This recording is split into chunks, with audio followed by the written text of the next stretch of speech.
ఈరోజు భారీ ఎత్తున ర్యాలీ బీఆర్ఎస్ పార్టీ అయితే చేస్తూ ఉంది. కాంగ్రెస్ బీఆర్ఎస్ పార్టీకి సంబంధించినటువంటి శ్రేణులంతా కూడా ఈరోజు ఇక్కడ పాదయాత్రలో పాల్గొన్నటువంటి పరిస్థితి. మల్లారెడ్డి గారు మనతో పాటు ఉన్నారు. మల్లారెడ్డి గారు నువ్వు మాట్లాడుదాం సార్. మల్లారెడ్డి గారు, ఏంటి సర్వేలు చూస్తే అంతా కూడా మీ వైపే కనబడుతున్నాయి. కేకే సర్వే ప్రధానంగా మరి మీకు దాదాపుగా మంచి మంచి పర్సంటేజ్ ఇచ్చింది. సో ఏంటి, ఎలా ఉంది మీ ఊపు కాదు, నువ్వు చూస్తున్నావు కదా, నీ పేరేం పేరు రవి, నువ్వు చూస్తున్నావు కనీ వినియర్ గారి రీతిలా. ఎప్పుడు తెలంగాణ ఇట్లాంటి ఆడబిడ్డలతో ప్రచారం ఎక్కడ జరగలేదు. ఇలా కార్తీక సోమవారం పొద్దున్నే వాళ్ళు లేచి స్నానాలు చేసి పూజలు చేసి శివునికి మొక్కి మా సునీతమ్మని గెలిపియాలి, మా కేసీఆర్ మళ్ళీ రావాలి అని వినూతంగా ప్రచారమే. విపరీతంగా మేము వచ్చేటాకాలనే మహిళలు నిండిపోయారు. మా అక్కలు చెల్లెళ్ళు చూడు, మామూలుగా లేదు జోషు. ఒక ఆడబిడ్డను గెలిపియాలి, మా సునీతమ్మని గెలిపియాలి. ఎందుకు ఆడబిడ్డకు ఓటు వేయొద్దు, కాంగ్రెస్ కి ఎందుకు వేయాలి, వాళ్ళు ఏం చేసిరని మా కేసీఆర్ చేసిండు, దేశంలోనే ఆదర్శ రాష్ట్రంగా నింపిండు.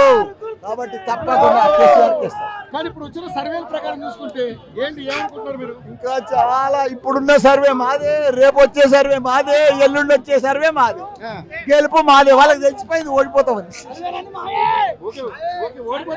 తెలిసిపోయింది. కానీ మరి ఇప్పుడు ఉన్నటువంటి పరిస్థితుల్లో 10 ఏళ్లలో మీరు ఏం చేశారని వాళ్ళు అడుగుతా ఉన్నారు. 2 ఏళ్ళలో మీరు గురించి మాట్లాడుతున్నారు. ఇప్పుడు 10 ఏళ్ళు ఏం చేసినాం మనకి తెలియదా? వాళ్ళు అడుగుతున్నారు. దేశంలోనే ఆదర్శ రాష్ట్రం చేసినాం. ఎక్కడ లేని పంట పండించాడు మా కేసీఆర్. ఐటీ కంపెనీలు 3 లక్షలు ఉంటే 9 లక్షల ఉద్యోగాలు ఇప్పించాడు. హైదరాబాద్ రూపురేఖలు మార్చేసాడు, ప్రపంచంలో గుర్తుపట్టేటట్టు చేసాడు తెలంగాణ హైదరాబాద్. మరి ఇవన్నీ డెవలప్మెంట్ కాదు. వాళ్ళు ఏం చేసారు 7-3 నెలలు? ఏమీ లేదు, కొట్లాటలు తప్ప మంత్రులు అంటున్నారు, బస్సు ఫ్రీ అంటున్నారు. అది సగం సగమే. ఏదైనా వాళ్ళు ఫెయిల్ అయిపోయినారు, కాంగ్రెస్ ఫెయిల్ అయిపోయింది. కానీ ఇప్పుడు ఉన్నటువంటి పరిస్థితులలో మరి ఎంత రావచ్చు అనుకుంటారు? మెజార్టీ భారీ మెజార్టీ మేము ఊహించలేము. మొత్తం మా సర్వేలన్నీ మారిపోయినాయి, మా తరపునే వచ్చినాయి. అవి మామూలుగా లేదు. మొత్తానికైతే సునీత గారి గెలుపు ఈరోజు కలిసే అవకాశం ఉన్నట్టుగా కలుగుతాను.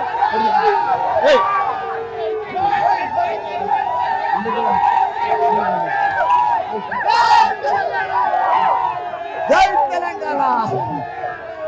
ఇటువైపు కాంగ్రెస్ జోన్లు, ఇటువైపు బీఆర్ఎస్ శ్రేణులు కూడా రెండు ఎదురుపడడం చాలా అంటే ఒక కోలాహలంగా కనపడతా ఉంది.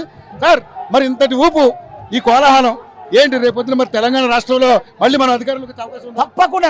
డౌట్ ఎందుకు నీకు? కేసీఆర్ కావాలని తల్లాడుతురు. ఎక్కడ చూడు కేసీఆర్ కావాలని. ఏంది ఇది? అక్కడ చూడు, చరిత్ర, వినూతమైన చరిత్ర.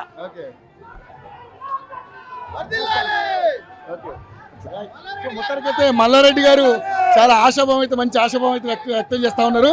బీఆర్ఎస్ శ్రేణులన్నీ కూడా ఈరోజు పెద్ద ముక్తకంఠంతో గెలుపు మాదే, సర్వేలన్నీ మా వైపే ఉన్నాయంటూ కూడా ఓటర్లను ప్రసన్న చేసుకునే కార్యక్రమంలో మరి ఇటు కృష్ణాకాంత్ పార్క్ నుంచి అంతా కూడా తిరుగుతూ ఉన్నారు.